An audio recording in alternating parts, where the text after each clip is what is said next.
पीक नुकसानीसाठी शेतकऱ्यांना 2215 कोटी मदत मंजूर। मदत आणि पुनर्वसन विभागाकडून शासन निर्णय जाहीर।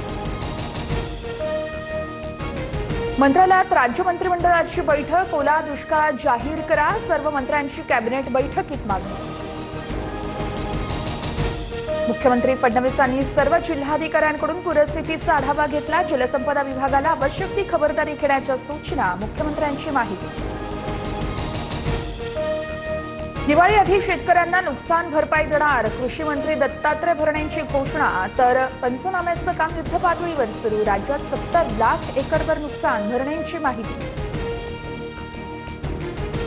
सरकारनं वेगाने पंचनामे करून तातडीने नुकसान भरपाई देणं गरजेचं आहे। पिकांसह जमीन आणि पाणंद रस्त्यांचेही पंचनामे करावेत, शरद पवारांची प्रतिक्रिया।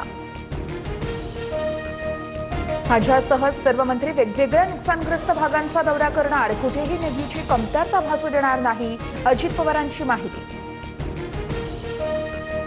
जाहिरातबाजीवर पैसा उधळण्यापेक्षा आपत्तीग्रस्त शेतकऱ्यांना तातडीने मदत करा, ठाकरेंचा सरकारला टोला। तर 2 दिवसात उद्धव ठाकरे धाराशिवचा पाहणी दौरा करणार, पूरग्रस्तांना मदत करा, उद्धव ठाकरेंच्या शिवसैनिकांना सूचना। धाराशिव, बीड, जालना, हिंगोलीत हाहाकार, पुरामुळे अनेक गावांचा संपर्क तुटला। प्रताप सरनाईक उद्या धाराशिवमध्ये जाणार, गरज पडल्यास दुष्काळग्रस्त गावांना दत्तक घेणार, सरनाईकांची माहिती। घाबरू नका, मनोबल हारू नका, स्वतःच्या जीवाची काळजी घ्या, पंकजा मुंडेंकडून सोशल मीडियावर व्हिडिओ शेअर।